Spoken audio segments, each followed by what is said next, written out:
शुभ विदाय शुभ बेलार एही शुभ विदाय विदाय विदाय एही शुभ विदाय शुभ बेलार एही शुभ विदाय तुमे सीन चली जीव आमे एठी रही जीवु तुमे सीन चली जीव आमे एठी रही जीवु मने पड़ी जाउथिब जीवन सारा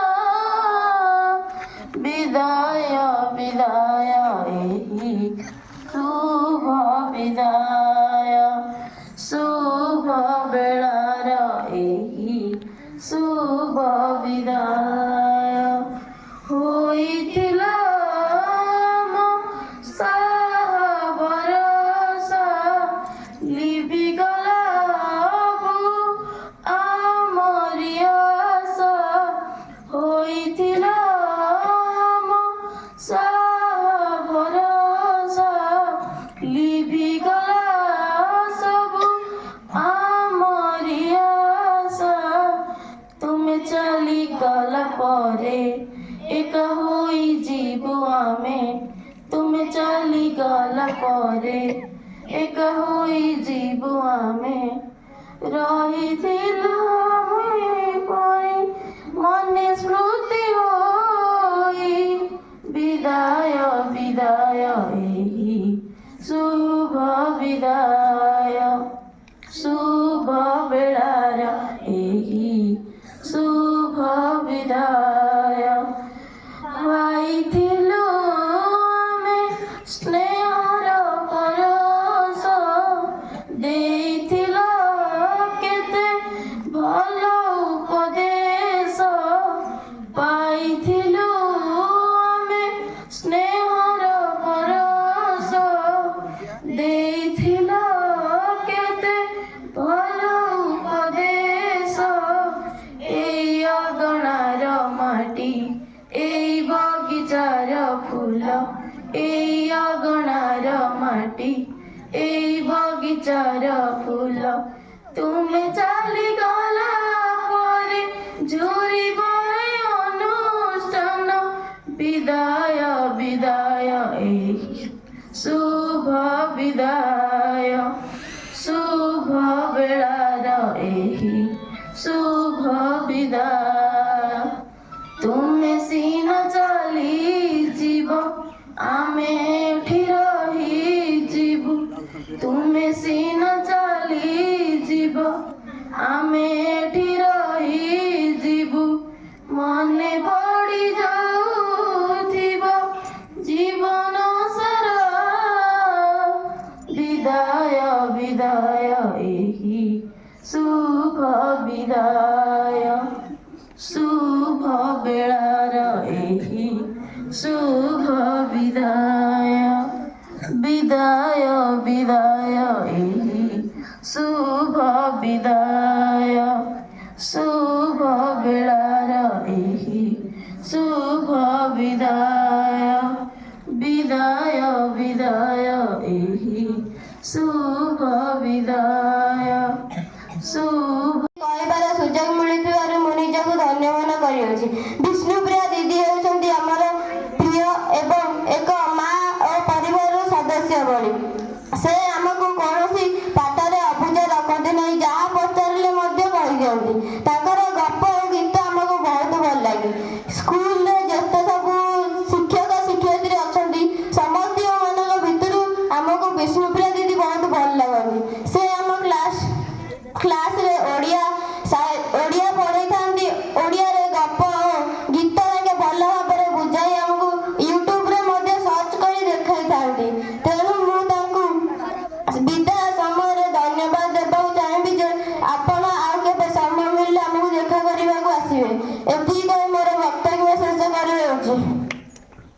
ଆଜି ହେଉଛି ଆମ ସମସ୍ତଙ୍କ ପାଇଁ ସବୁଠୁ ଦୁଃଖର ଦିନ, କାରଣ ଆମ ଅତି ପ୍ରିୟ ବିଷ୍ଣୁପ୍ରିୟା ଦିଦି ଆଜି ଆମକୁ ଛାଡ଼ି ଚାଲିଯିବେ।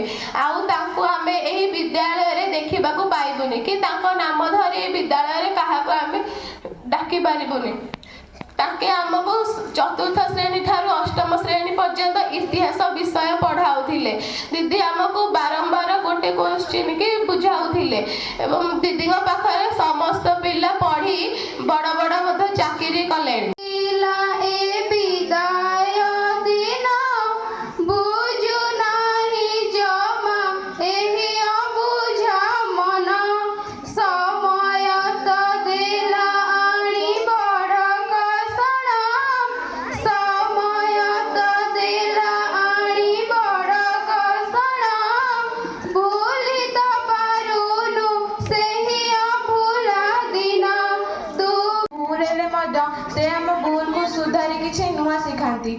ମୁଁ ଶେଷରେ ଏତିକି କହିବାକୁ ଚାହେଁ, ଶ୍ରୀ ପ୍ରଭୁ ଜଗନ୍ନାଥ ତାଙ୍କ ଦେହ ସବୁବେଳେ ଭଲ ରଖନ୍ତୁ ଏବଂ ତାଙ୍କ ଶରୀରକୁ ସୁସ୍ଥ ରଖନ୍ତୁ। ଏତିକି କହିବି ସର୍ବଶେଷରେ ସେ ଆମକୁ ସବୁବେଳେ ମନେ ରଖିଥାନ୍ତୁ। ଧନ୍ୟବାଦ। ଅଷ୍ଟମରେ ଆମକୁ ଇତିହାସ ପଢ଼ାଉଥିଲେ ଏବଂ ବହୁତ ଭଲ ପଢ଼ାଉଥିଲେ। ଆମର ଯେତେ ବି ଭୁଲ ଥିଲେ ମଧ୍ୟ ସେ ଆମକୁ ଆକଟ କରୁନଥିଲେ ଏବଂ ବରଂ କହୁଥିଲେ ଆଜିର ଦିନ ଆଉ କାଲିକି ଆସିପାରିବ ନାହିଁ, ଆମେ ସମସ୍ତେ ମିଳିମିଶି ଚଳିବା, ଏହା ଭଗବାନଙ୍କ ପାଖରେ ପ୍ରାର୍ଥନା କରିବା। ଆଜି ସେହି ବିଷ୍ଣୁପ୍ରିୟା ଦିଦି ଆମକୁ ଛାଡ଼ି ଚାଲି ଯାଉଛନ୍ତି। ଆମେ ଆଉ ଆଶା ରଖିବି ସେ ଯେଉଁ ହାତରେ ତୁମମାନଙ୍କୁ ଖଡ଼ି ଧରା ଶିଖେଇଛନ୍ତି, କଲମ ଧରା ଶିଖେଇଛନ୍ତି, ସେ ହାତର ସମ୍ମାନ ତୁମେ ରକ୍ଷା କରିବ। ତାଙ୍କର ଶେଷ ସମୟ କେମିତି ମନରେ ସବୁବେଳେ ସୁସ୍ଥ। ଏହି ସଭା ଆସିଲେ ଭାରି ଦୁଃଖ ଲାଗେ।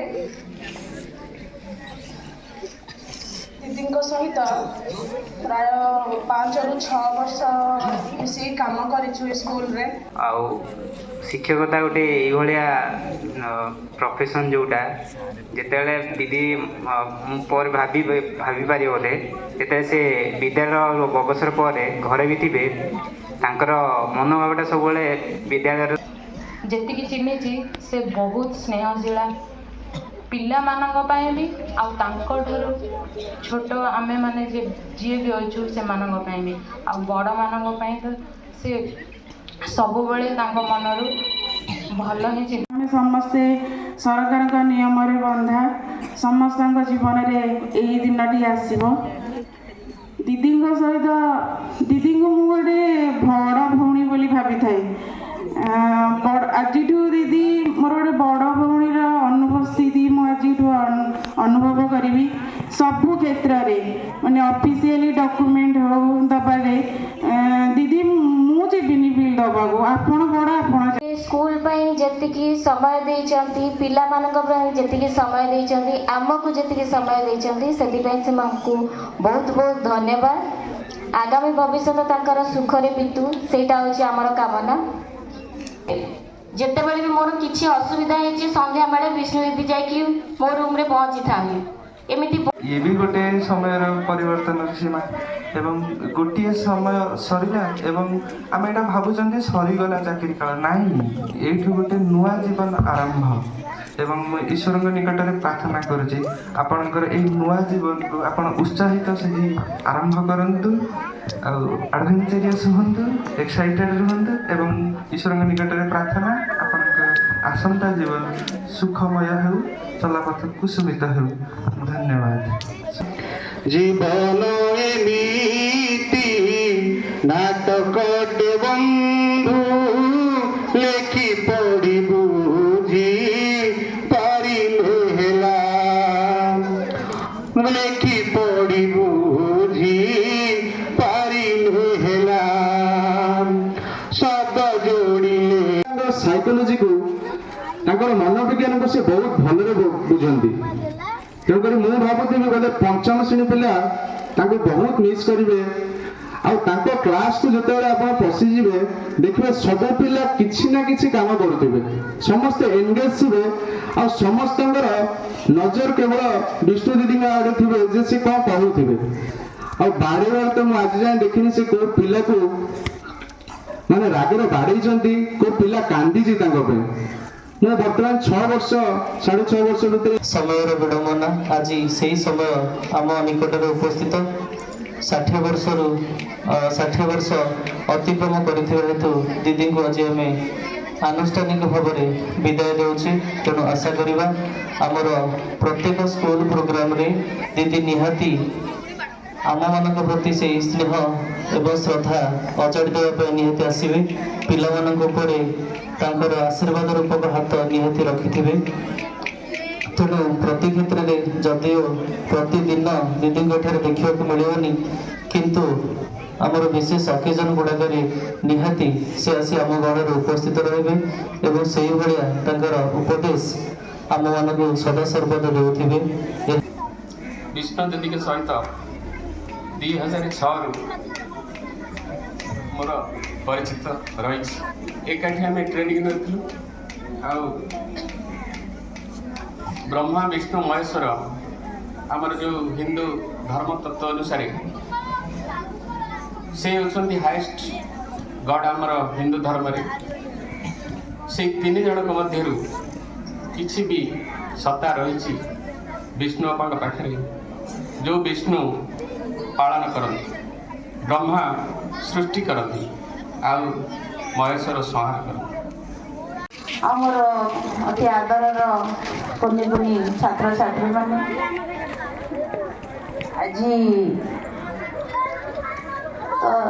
ତଥାପି ମୁଁ ସିନା ସରକାରୀ କର୍ମରେ 2006ଠୁ ଜଏନ୍ କରିଛି, କିନ୍ତୁ ମୁଁ 1996ରୁ ପିଲାମାନଙ୍କ ସହିତ ଜଡ଼ିତ ଅଛି। ମୁଁ ଥିଲି ଭୁବନେଶ୍ୱର ଗୋଟେ କ୍ରେଜ୍ 96, 97, 98 ସେଠି ଅତି ଛୋଟ ଛୁଆ ସେମାନଙ୍କ ସାଥିରେ ମିଶିଲେ ଯେତେ ଦୁଃଖ ଥାଉ କୁଆଡ଼େ ଭୁଲିଯାଏ। କେବଳ କର୍ମ ମଣିଷ 84 ଲକ୍ଷ ଯୋନିରେ ତାର ଜୀବନ ନିର୍ବାହ କରିଥାଏ। ବିଭିନ୍ନ ଜନ୍ମ ଜନ୍ମାନ୍ତରେ ସେ କର୍ମଫଳ ଅନୁସାରେ ହିଁ ଜନ୍ମ ପାଇଥାଏ। ଯଦି ଭଲ କର୍ମ କରିବ ନିଶ୍ଚିତ ଉଚ୍ଚ ଆସନରେ ପ୍ରାପ୍ତ ହେବ, ଗୋଟେ ଉଚ୍ଚ କୂଳରେ ଜନ୍ମ ହେବ। ହୁଏତ ଆମେ ଏଇ ଆସନରେ ଅଛୁ, ଆମେ ପୂର୍ବଜନ୍ମରେ କିଛି ଭଲ କର୍ମ କରିଥିବୁ, ତା କର୍ମଫଳ, କିମ୍ବା ହୁଏତ ମୁଁ ମଧ୍ୟ ତାଠୁ ବି ଭଲ ଆସନରେ ପୂର୍ବଜନ୍ମରେ ଥିଲି, କିଛି ଖରାପ କର୍ମ କରିକି ଯେଉଁ ଆସନରେ ଅଛି ସେଇଟା କମ୍ ମୋ ପାଇଁ ହେଇପାରେ। ମୁଁ ତ ଜାଣିନି ମୋ ପୂର୍ବଜନ୍ମ କ'ଣ ଥିଲା, ବା ସମସ୍ତେ କେହି ବି ଜାଣିପାରନ୍ତିନି ତାଙ୍କ ପୂର୍ବଜନ୍ମର କ'ଣ ସେ ଥିଲେ। ତାପରେ ପରଜନ୍ମରେ କ'ଣ କର୍ମଫଳ ହିଁ ବ୍ରହ୍ମା ହିଁ ଦେଇଥାନ୍ତି, ସେଟା ଲେଖା ହେଇକି ରହୁଛି ଡାଏରୀରେ। ଆଜି ଏ ଲୋକ ଗଲା, ଏକୁ ଏଇଆ ଗିଫ୍ଟ ଦିଆହେଇଥିଲା, ଇଏ କ'ଣ କରିଛି, ସେ ସରକାରଙ୍କଠୁ ଆଢୁଆଳେ ରହିଯାଇପାରେ, ପ୍ରଧାନ ଶିକ୍ଷକ ଆଢୁଆଳେ ରହିପାରେ, କିନ୍ତୁ ସେ ଡାଏରୀରେ ଭୁଲ ହବ ନାହିଁ ଏବଂ ସେଇଟା ହିଁ ତାର କର୍ମଫଳ। ସେଇଟା ପରବର୍ତ୍ତୀ ଜନ୍ମରେ ସେଇଟା ହିଁ ତାର ସେଇ ଅନୁସାରେ ସେ ଜନ୍ମ ପାଇବ। ଏଇଟା ଆମେ ଭୁଲି ଯାଉଛନ୍ତି। ସେଥିପାଇଁ ସମସ୍ତଙ୍କୁ ମୁଁ କହେ କର୍ମ କର, ଡ୍ୟୁଟି ଇଜ୍ ଗଡ୍, ସଂସାରରେ କିଛି ନାହିଁ। ତେଣୁ ମୁଁ ଦିଦିଙ୍କ ବିଷୟରେ ଯେତିକି ଜାଣିଛି, ସେ ବହୁତ ଆଧ୍ୟାତ୍ମିକ ବିଷୟ ସେଇଟା ତାଙ୍କୁ ହେଲ୍ପ କରିବ। ମୁଁ ତାଙ୍କୁ ଗୋଟେ ପରାମର୍ଶ ଦେବି, ଏହାପରେ ଏଇ ପିଲାମାନଙ୍କ ସହିତ ସେ ଜଡ଼ିତ ହେଇକି ରୁହନ୍ତୁ। ଯଦିଓ ଏଇଠି ସରକାରୀ ସ୍କୁଲ, ଅନ୍ୟ ମାଧ୍ୟମରେ ମଧ୍ୟ ଛୋଟ ପିଲାଙ୍କ ସହିତ ଜଡ଼ିତ। କ୍ଳାନ୍ତ ଶାନ୍ତ ମୁଖରେ ହସ ଫୁଟାଇବା ଆପଣଙ୍କର ମହାନ ବ୍ରତ। ଶିକ୍ଷକତାର ମାଧୁର୍ଯ୍ୟ ପ୍ରୟୋଗରେ ଅନେକ ନିଖୁଣ ଚରିତ୍ର ଗଢ଼ିବାରେ ଆପଣ ସିଦ୍ଧହସ୍ତ। ହେ ମହାନ ୟେସୁ, ସମୟର ଅପ୍ରତିହତ ସାବଳୀଳ ଗତିରେ କାଳଚକ୍ର ଘୂରି ଚାଲେ, ଛଳମୟ ଜୀବନର ଅନବରତ ଦ୍ୱନ୍ଦ୍ୱ ଘଟାଇ। ସମୟର ଦାସ ମଣିଷ ତାଳ ଦେଇ ଚାଲିଥାଏ ବିଧି ନିର୍ଦ୍ଦିଷ୍ଟ ପଥରେ। ଆଜି ପବିତ୍ର ମାଘ ମାସ ଶନିବାର ଜାନୁଆରୀ ମାସର 31 ତାରିଖ। ଆକାଶରେ ଭସା ବାଦଲର ଏକ ପତଳା ଆସ୍ତରଣ। ମାଘ ମାସ ଶେଷରେ ଶୀତକ୍ଲେଶର ପରିସମାପ୍ତି ଉଦ୍ଘୋଷଣା କରି ମୃଦୁଳୟ ହିଲ୍ଲୋଳରେ ବାସନ୍ତୀୟ ପ୍ରକୃତି ପଲ୍ଲୀଭୂମିରେ ପଦାର୍ପଣ। ମନରେ ଖେଳି ଯାଉଛି ବର୍ଷ ବର୍ଷ ଧରି ଯିଏ ବିଦ୍ୟାଳୟକୁ ନିଜର କରି ନିଜ ଜୀବନକୁ କର୍ମମୁଖର କରିବା ସଙ୍ଗେ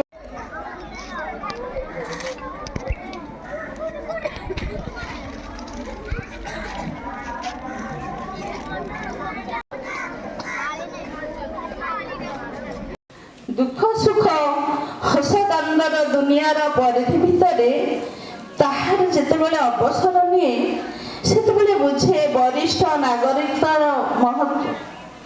ମନରେ ଉଙ୍କି ମାରେ ବିଗତ ଅତୀତର ଯେତେ ବ୍ୟଥ ବେଦନା ସ୍ମୃତି ସବୁ, ବିଗତ ଅତୀତର ଯେତେ ବ୍ୟଥ ବେଦନା ସ୍ମୃତି ସବୁ ସେସବୁ ହଜିଯାଏ ଯେଉଁଦିନ ଅବସର ସମୟଟା ହାତ ଧରି ଡାକିନିଏ।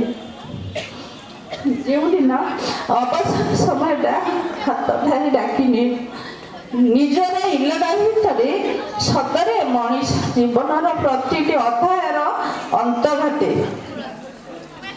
ଅବସର ଆସିଗଲା ପରେ ସତରେ ମଣିଷ ଜୀବନର ପ୍ରତିଟି ଅଧ୍ୟାୟର ଅନ୍ତ ଘଟେ। ଅବସର ଆସିଗଲା ପରେ ଅଲୋଡ଼ା ଅଖୋଜା ଜୀବନ ଭିତରେ ଦିନ କାଟେ ସମୟର ଉତ୍ତପ୍ତ ବାଲିରେ। ଅଲୋଡ଼ା ଅଖୋଜା ଜୀବନ ଭିତରେ ଦିନ କାଟେ ସମୟର ଉତ୍ତପ୍ତ ବାଲିରେ। ମନକୁ ବୁଝାଏ ଏତେ ଧ୍ରୁବ ସତ୍ୟ ଅବସର